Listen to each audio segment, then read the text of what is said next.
நாம இப்போ இந்த வீடியோவில் எதை பற்றி பார்க்க போகிறோம் அப்படின்னா ஜனநாயகம் டெஸ்ட் 6க்கான ஆன்சர் கீ தான் பார்க்க போகிறோம். சரியாக உங்களுக்கு ஆன்சர் கீ அப்படின்றது 7 மணி அளவில் நம்முடைய சேனலில் வந்து பதிவேற்றம் செய்யப்படும். இந்த டெஸ்ட் வந்து எல்லாருமே நல்லா எழுதிருப்பீங்க அப்படின்றது எனக்கு தெரியும். கிட்டத்தட்ட 50 கொஸ்டினுக்கு நீங்கள் 50மே நல்லா ஆன்சர் பண்ணியிருப்பீங்க. கொஸ்டினில் ஆன்சர் கீ என்னென்ன இருக்குது அப்படின்றத நம்ம பார்ப்போம். ஃபர்ஸ்ட் கொஸ்டின் பாருங்க. ஃபர்ஸ்ட் வந்து பார்த்தீங்க அப்படின்னா உங்களுக்கு ஜனநாயகம் டெஸ்ட் 6க்கான ஓகே பாருங்க என்னென்ன தலைப்பு கொடுத்திருக்காங்க அப்படின்னு பார்த்தோம்னா இந்திய அரசியலமைப்பின் வரலாற்று பின்னணி, அரசியலமைப்பு உருவாக்கம், முகவுரை, முக்கிய கூறுகள், குடியுரிமை, ஓகேவா, வழிகாட்டும் நெறிமுறை, கடமை வரைக்கும் உங்களுக்கு வந்து ஒரு ரிவிஷன் மாதிரி இது என்ன பண்ணியிருப்பாங்கன்னா கொடுத்திருப்பாங்க. ஓகே ஃபர்ஸ்ட் பாருங்க கொஸ்டின் நம்பர் 1.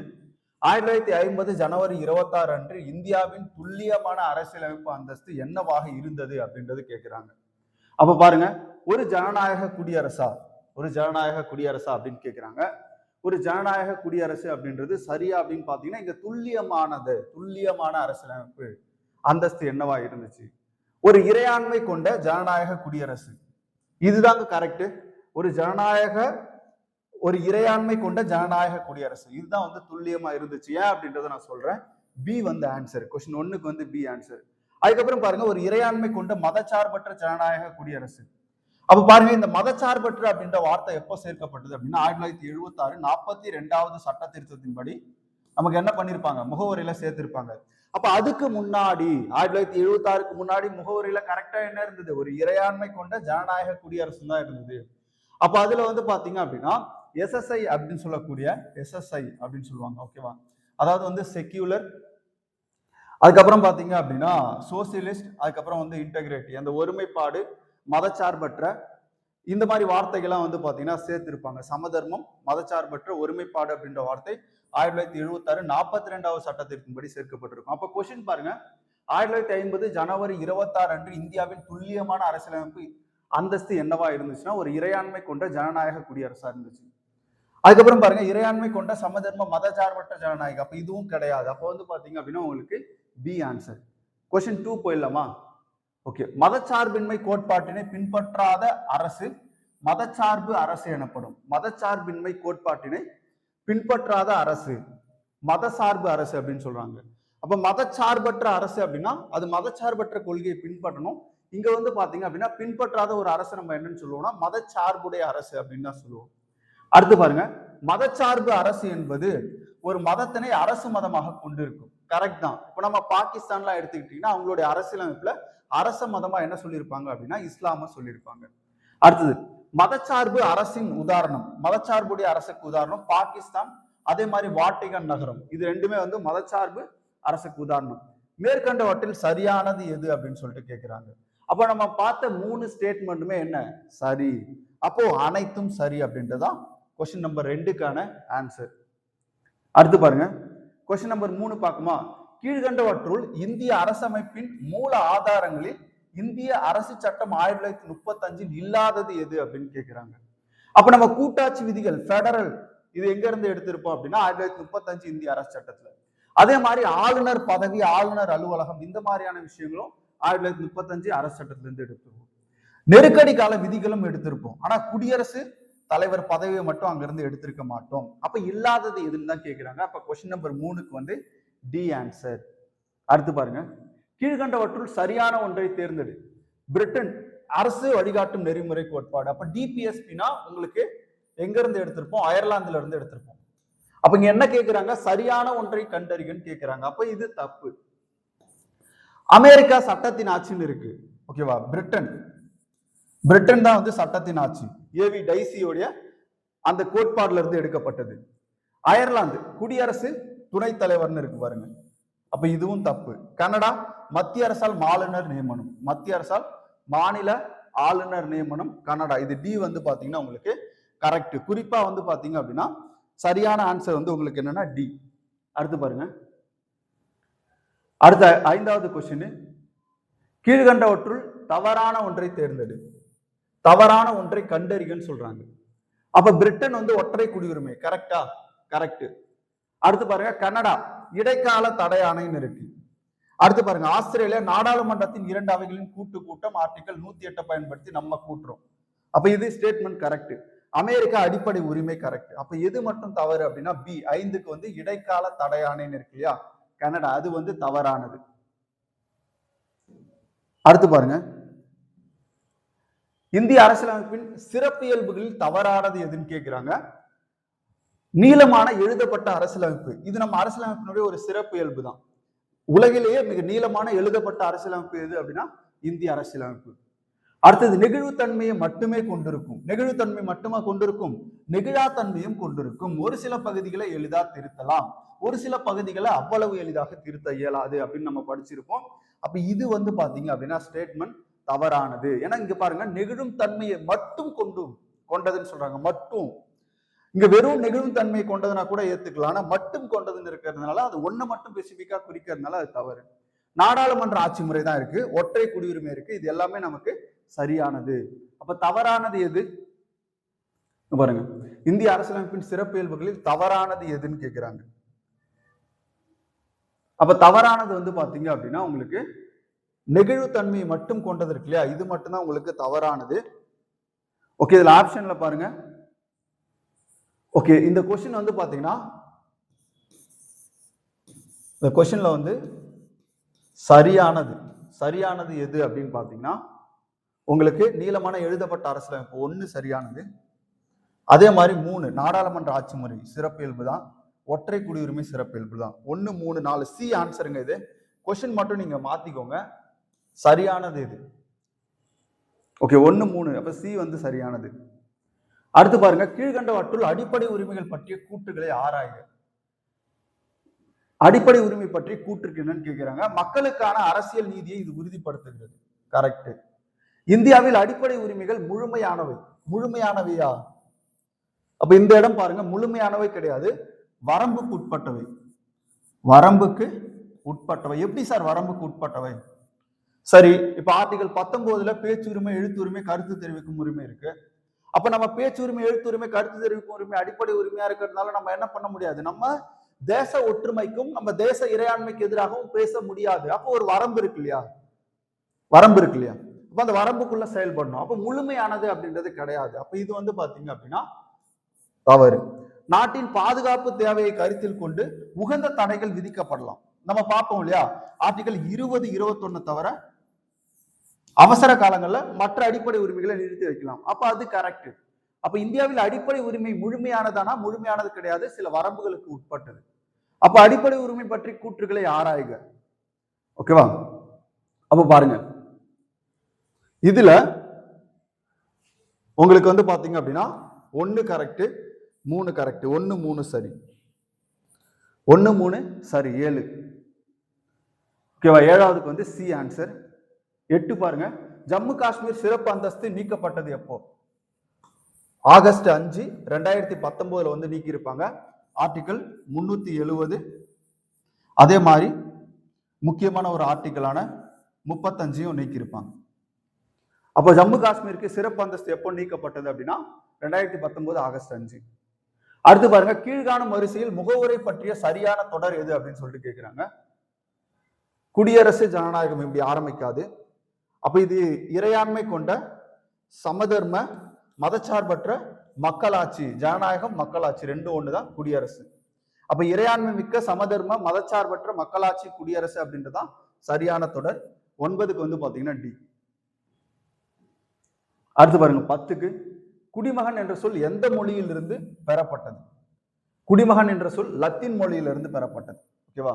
இதுல சிவிக்ஸ் அப்படின்ற லத்தீன் சொல்ல இருந்து நம்ம என்ன பண்ணிருப்போம் அப்படின்னா இந்த குடிமகன் அப்படின்ற சொல்ல பெறப்பட்டிருப்போம்.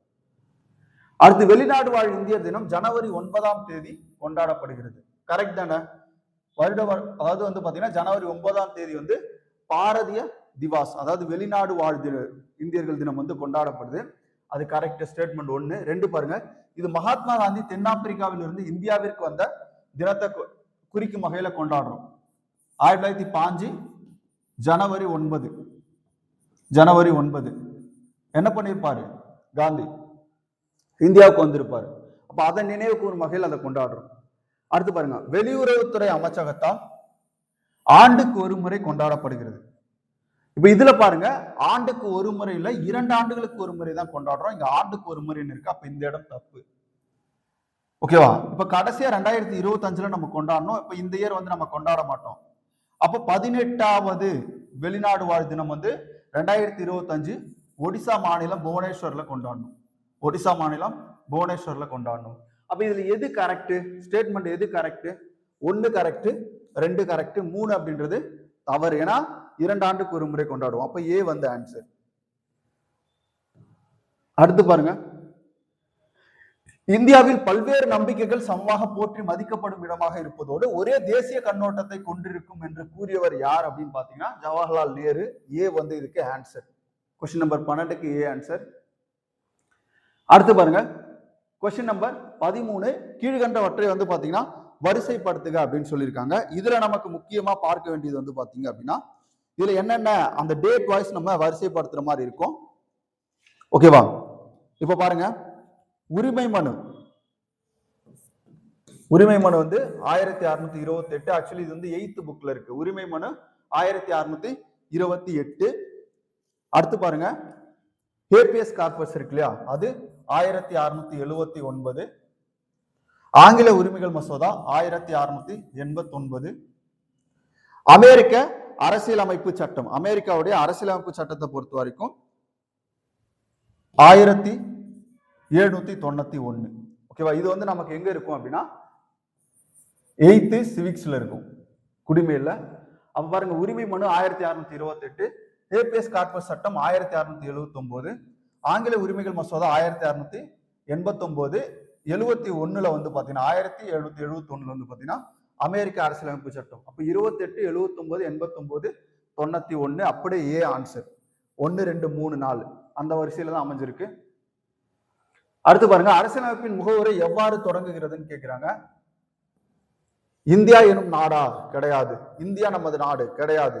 இந்திய மக்களாகிய நாம் இந்தியாவை அப்படின்னு ஆரம்பிக்கும். இந்திய மக்களாகிய நாம்னு ஆரம்பிக்கும். 14க்கு வந்து சி. 15க்கு வந்து பாருங்க, சரத்து 27 மதம் சார்ந்த கல்வி நிறுவனங்கள் நடைபெறும் வழிபாடு மற்றும் அறிவுரை நிகழ்வுகளில் கலந்து கொள்ளாமல் இருக்க உரிமை. ஓகேவா? ஆர்டிகல் 27 இருக்கு இல்லையா, இது வந்து வரி செலுத்துவதற்கு எதிரான உரிமை.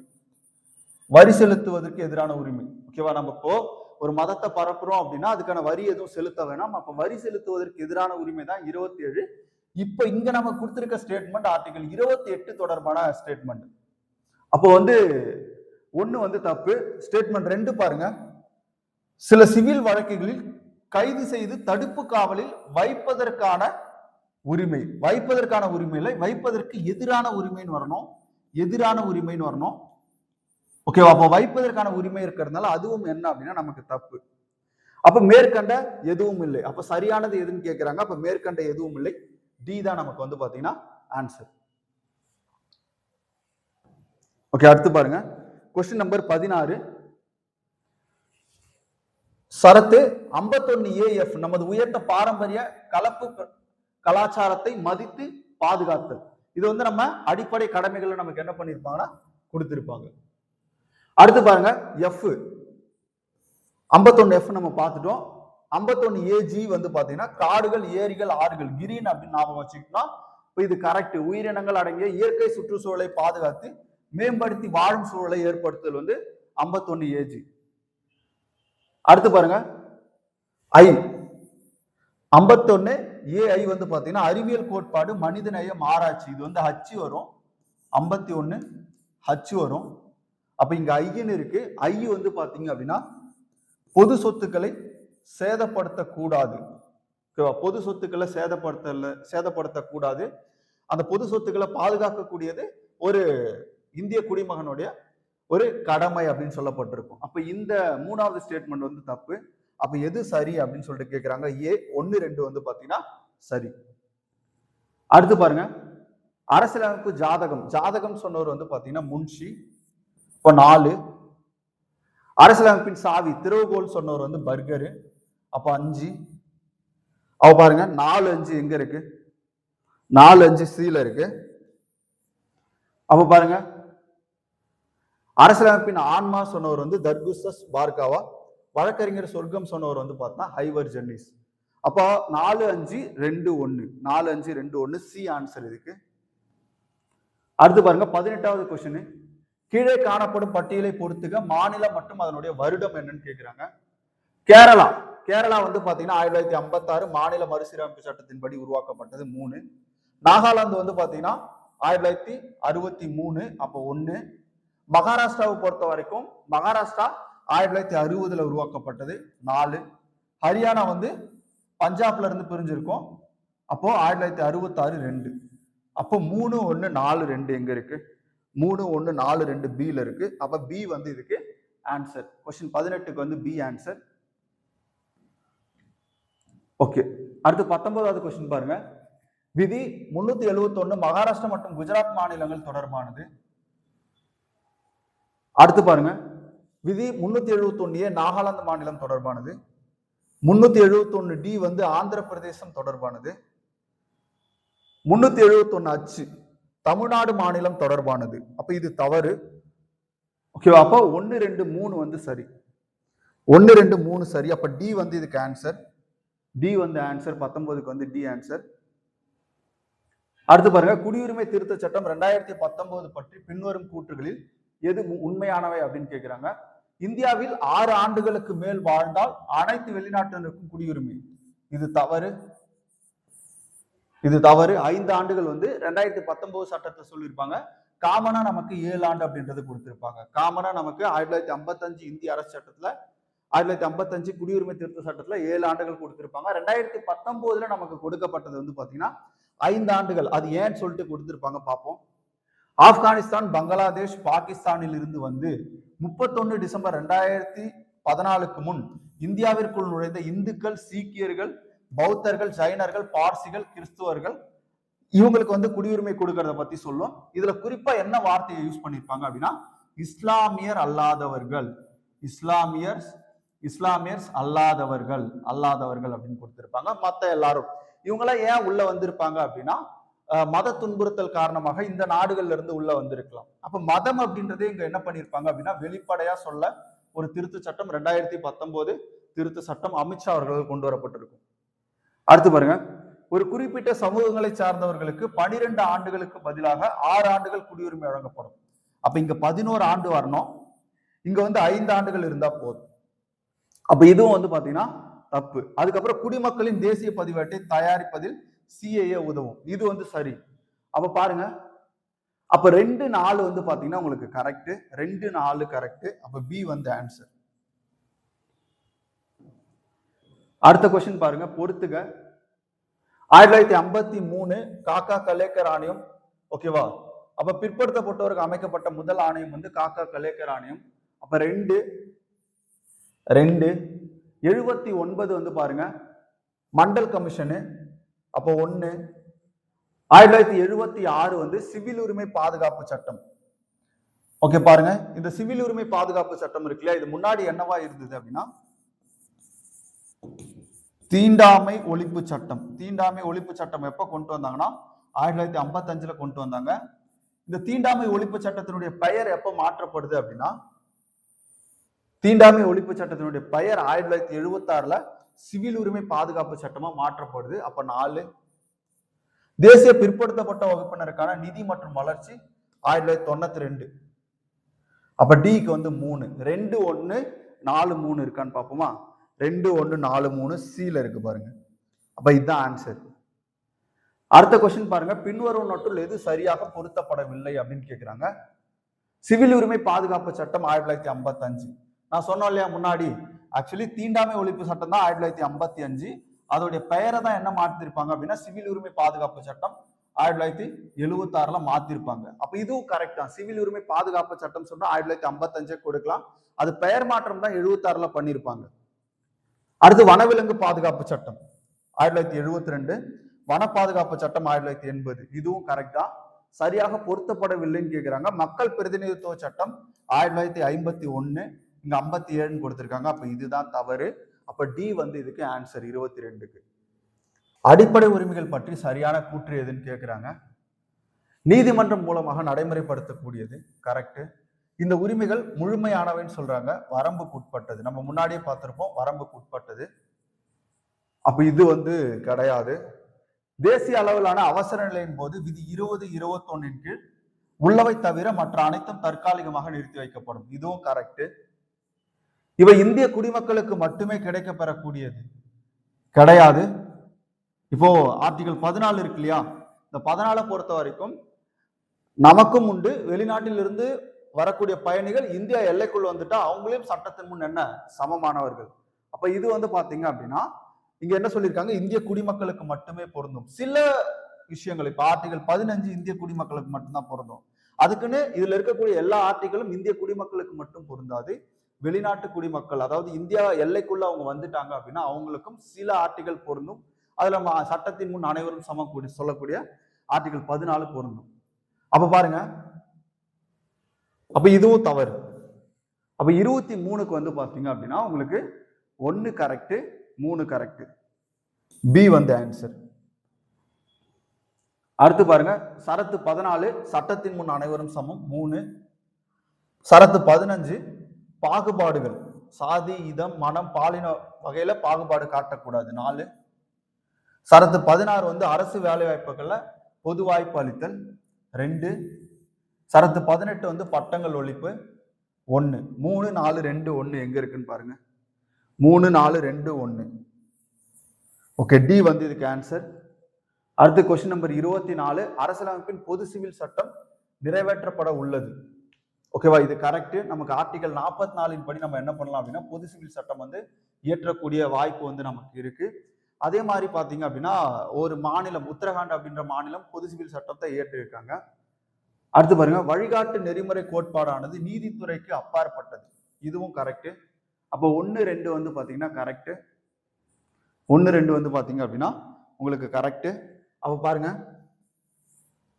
1 மற்றும் 2 இரண்டும் சரி. 2 1க்கான சரியான விளக்கம் அல்ல. அப்ப விளக்கமான்னு கேட்டா விளக்கம் கிடையாது. ஓகேவா, அப்போ பி ஆன்சர். அடுத்து 26, அரசு நெறிமுறை கோட்பாடின் பின்வரும் நாடுகளில் எது முதலில் தங்கள் அரசியலமைப்பில் சேர்த்து கொண்டது? ஸ்பெயினுங்க. ஃபர்ஸ்ட் ஸ்பெயின்ல தான் சேர்த்தாங்க. நல்லா புரிஞ்சுக்கோங்க. கொஸ்டின் என்னன்னு பாருங்க. அரசு நெறிமுறை கோட்பாட்டின்படி பின்வரும் நாடுகளில் முதலில் தங்கள் அரசியலமைப்பு டிபிஎஸ்பியை தங்களுடைய அரசியலமைப்புல ஃபர்ஸ்ட் சேர்த்தவங்க யாருன்னு தான் நாங்க கொஸ்டின் கேட்கிறோம். ஓகேவா, அப்ப ஸ்பெயின். சிலர் என்ன பண்றீங்க அப்படின்னா கொஸ்டினே படிக்காம உடனே கமெண்ட் போடுறீங்க. ஓகேவா, இங்க என்ன கேட்டிருக்காங்க அப்படின்னா நம்ம டிபிஎஸ்பி எங்க இருந்து எடுத்தோம் கேட்டாங்கன்னா அயர்லாந்துல இருந்து எடுத்தோம். ஆனா முதல்ல எந்த நாட்டினுடைய அரசியலமைப்புல சேர்த்தாங்கன்னு தான் கேட்கிறாங்க. அப்ப ஸ்பெயின். ஓகேவா, கொஸ்டின் புரியுதா? ஓகே, அடுத்து பாருங்க 27, சட்ட உறுப்பு 39 பி வந்து பாத்தீங்கன்னா பரம்பரை சொத்துடைமை அளித்தல் 4. சட்ட உறுப்பு 48 ஏ வந்து சூழியல் மற்றும் சுற்றுச்சூழல் மாசுபாடு 1.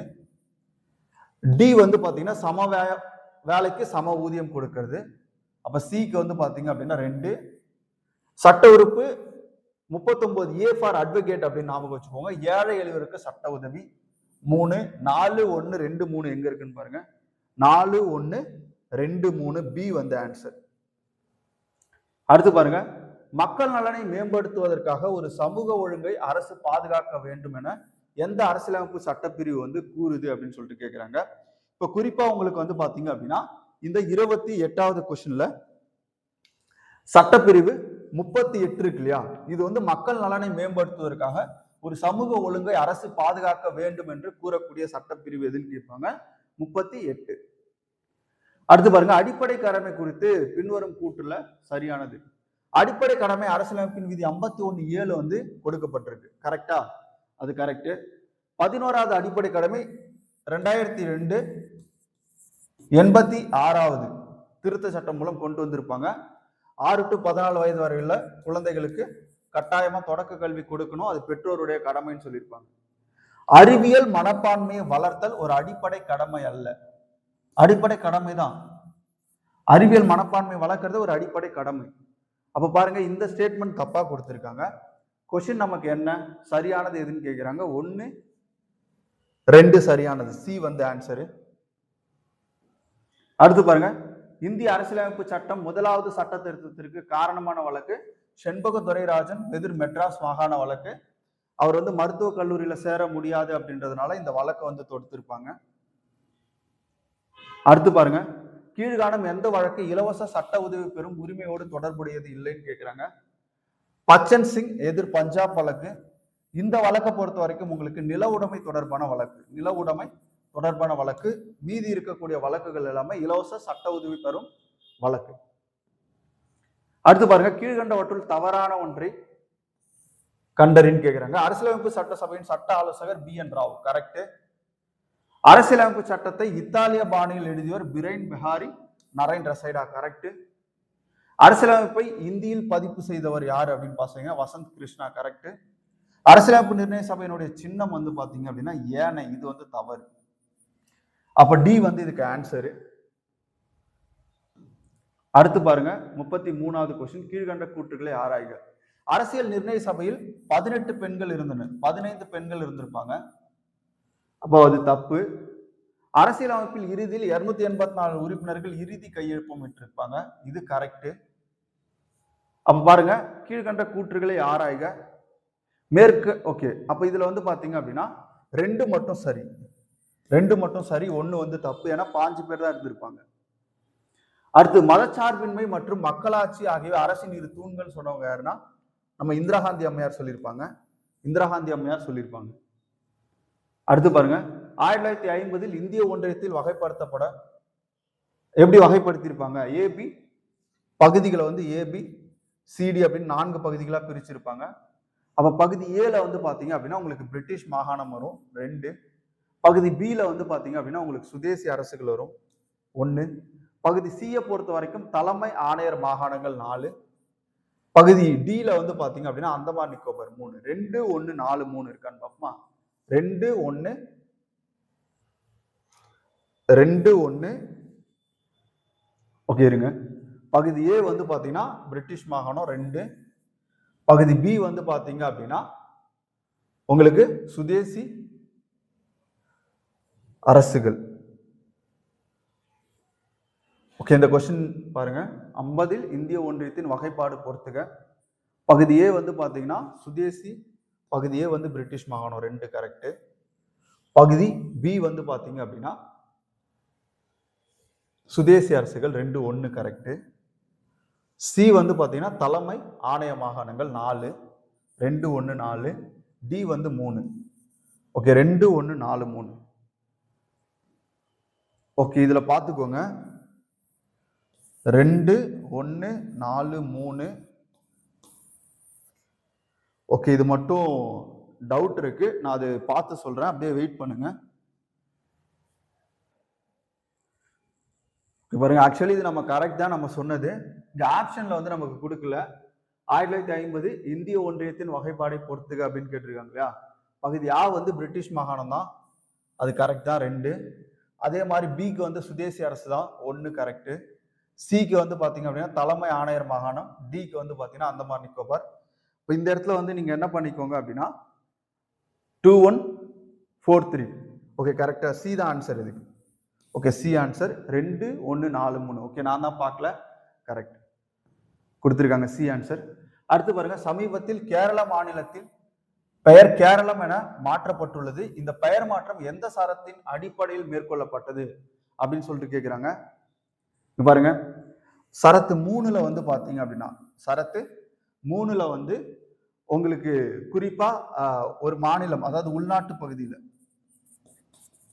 இப்ப இந்தியாவில இருந்து நம்ம ஆந்திர பிரதேசம் இருக்கு இல்லையா, ஆந்திர பிரதேச பிரிச்சு தெலுங்கானா மாத்தணும். அப்போ ஒரு மாநிலத்தை 2ஆ உடைச்சு புதிய மாநிலத்தை உருவாக்குறது, பெயர் மாற்றம், எல்லையை வந்து விரிவாக்குறது, குறைக்கிறது, இது எல்லாமே வந்து பாத்தீங்கன்னா உங்களுக்கு சரத்து 3ல சொல்லியிருப்பாங்க. ஆனால் அங்க என்ன கேட்கிறாங்க அப்படின்னா, சமீபத்தில் கேரள மாநிலத்தில் பெயர் கேரளம் என்று பெயர் மாற்றப்பட்டுள்ளது. இந்த பெயர் மாற்றம் சரத்தின் அடிப்படையில் எந்த சரத்தின் அடிப்படையில் மேற்கொள்ளப்பட்டது அப்படின்னு சொல்லிட்டு கேட்கிறாங்க. இப்ப ஆர்டிகல் சி, அதாவது சரத்து 3ன் அடிப்படையில மேற்கொண்டிருப்பாங்க. ஆனா அது தொடர்பான சட்டங்கள் வந்து பாராளுமன்றம் இயற்றக்கூடிய அதிகாரம் எதுக்கு அப்படின்னா 4க்கு இருக்கு. ஆர்டிகல் 2 3 தொடர்பான சட்டம் இயற்றும். இங்க கொஸ்டின் என்ன கேட்கிறாங்கன்னா எந்த சரத்தின் அடிப்படையில் மேற்கொள்ளப்பட்டதுன்னு கேட்கிறாங்க. ஓகேவா? அப்ப இந்த சரத்து 3 பேஸ் பண்ணி அந்த பெயர் மாற்றம் பண்ணலாம். ஆனா சரத்து 4 இருக்கு இல்லையா, இது வந்து பாராளுமன்றத்திற்கான அதிகாரம். ஆர்டிகல் 2 3 தொடர்பா சட்டம் இயற்றக்கூடிய அதிகாரம். இங்க சட்டம் இயற்றக்கூடிய அதிகாரம் கேட்டிருந்தாங்க அப்படின்னா நம்ம 4 கொடுக்கலாம்.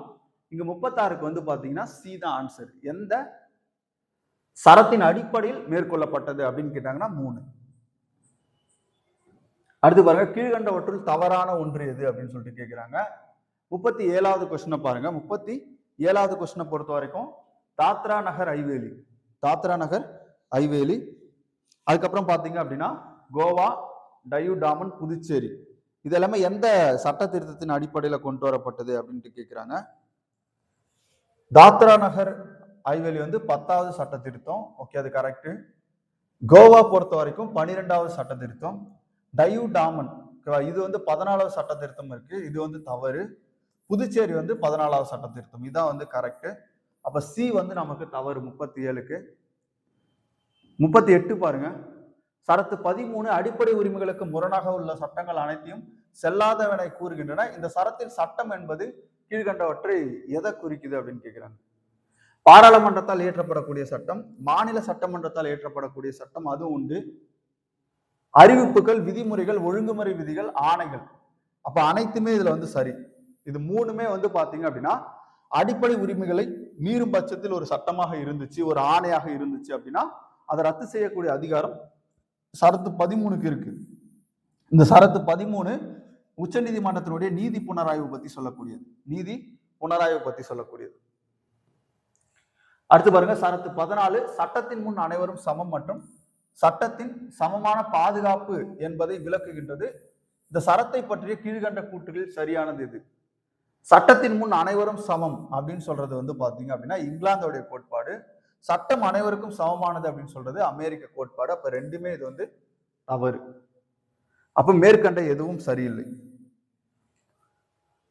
அடுத்து பாருங்க, சரத்து 40ன் கீழ் சரத்து 21ன் கீழ் வழங்கப்பட்டுள்ள உரிமைகளில் தவறானது எதுன்னு கேட்கிறாங்க.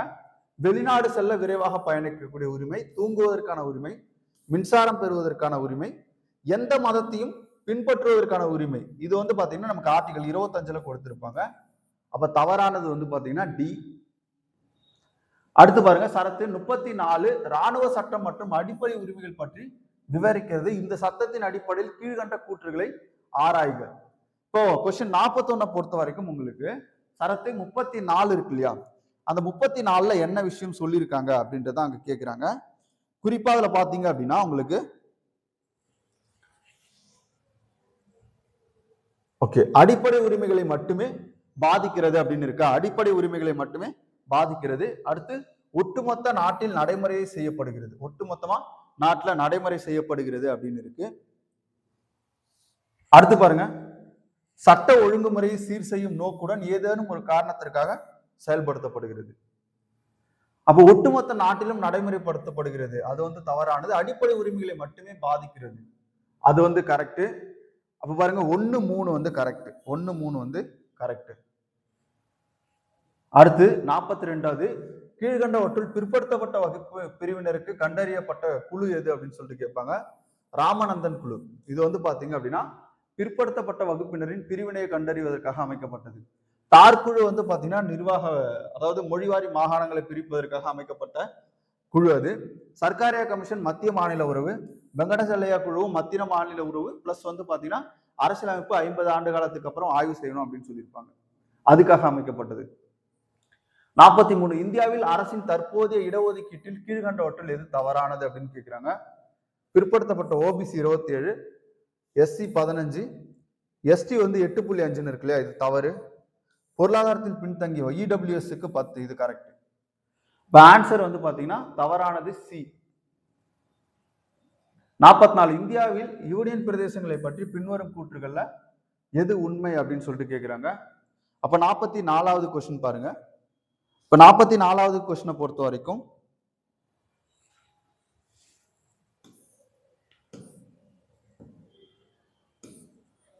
ஓகே 26 ஜனவரி 2020 முதல் தாத்ரா நகர் ஐவேலி மற்றும் டாமன் டையூ ஆகிய ஒரே பிரதேசம். ஆமா, இது வந்து இணைச்சிருப்பாங்க 2020 ஜனவரியில். ஓகேவா, இது வந்து இணைச்சிருப்பாங்க, அது கரெக்ட்.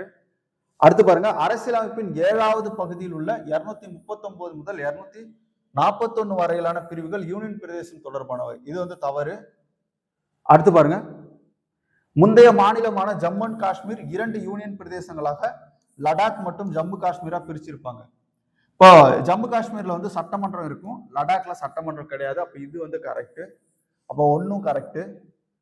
அடுத்து பாருங்க, இந்தியாவின் மிகப்பெரிய யூனியன் பிரதேசமான அந்தமான் மற்றும் நிக்கோபார் தீவு, இது தவறு. அப்போ 1, 3 வந்து சரி.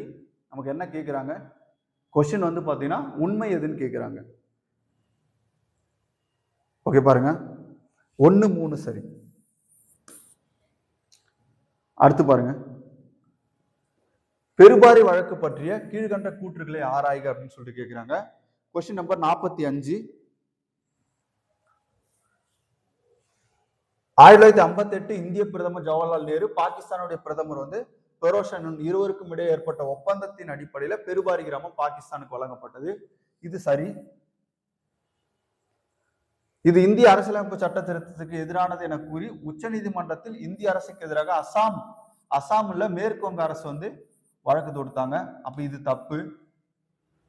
அப்ப 1960 மார்ச் 14 நீதிமன்றம் இவ்வழக்கில் அரசியலமைப்பு சரத்து 3C ஒரு மாநிலத்தின் எல்லையை குறைப்பதற்கு மட்டுமே அதிகாரம் வந்து இருக்கு, இந்திய நாட்டின் பரப்பினை குறைக்க அதிகாரம் இல்லை என தீர்ப்பு வழங்கியது. அப்ப இது சரி.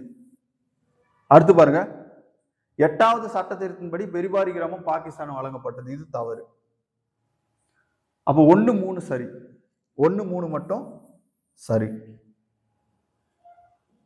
அடுத்து பாருங்க, கீழ்கண்ட இணைகளை ஆராய்க.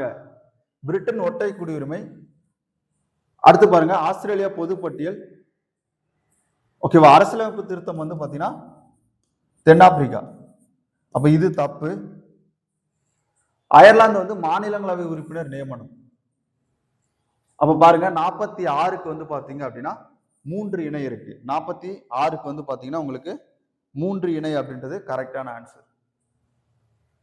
அப்ப 47 பாருங்க, ஒரு சிறந்த அரசியலமைப்புக்கான கூறுகளாக கூறப்பட்டுள்ளவை. எளிய மொழி, நீதித்துறை சுதந்திரம், அரசியலமைப்பு திருத்த நடைமுறை. ஏவே வந்து கரெக்ட் தான், இதுக்கு ஆன்சர் ஏவே கரெக்ட். அடுத்து பாருங்க, 48 சுரண்டலுக்கு எதிரான உரிமை என்பது பிச்சை எடுப்பது, மனிதர்களை கடத்துவது, 14 வயதுக்கு குறைவான குழந்தைகளை வேலைக்கு அமர்த்துவது. இது 3மே வந்து பாத்தீங்க அப்படின்னா சுரண்டலுக்கு எதிரான உரிமையில வந்துடும். அடுத்து 49 இந்திய அரசியலமைப்பு நவம்பர் 26, 1949 ஏற்றுக்கொள்ளப்பட்டது. ஜனவரி 26, 1950 நடைமுறைக்கு வந்தது. அப்ப பாருங்க, 1, 2 ரெண்டுமே சரிதான். ஓகேவா, 1949 நவம்பர் 26 ஏற்றுக்கொள்ளப்பட்டு 1950 ஜனவரி 26 நடைமுறைக்கு வந்தது. அப்ப பி வந்து ஆன்சர் 1, 2 சரி. கடைசி கொஸ்டின், மக்களாட்சி என்னும் சொல் டெமோஸ் மற்றும் கிரெட்டியா என்னும் இரு லத்தீன்ல கிரேக்க சொல்லுங்க. இது கிரேக்கம். அப்ப இது வந்து தப்பு. டெமாஸ் என்றால் மக்கள், கிரேஸ் என்றால் அதிகாரம். டெமோகிராசி என்றால் மக்கள் அதிகாரம் அப்படின்றது பொருள்.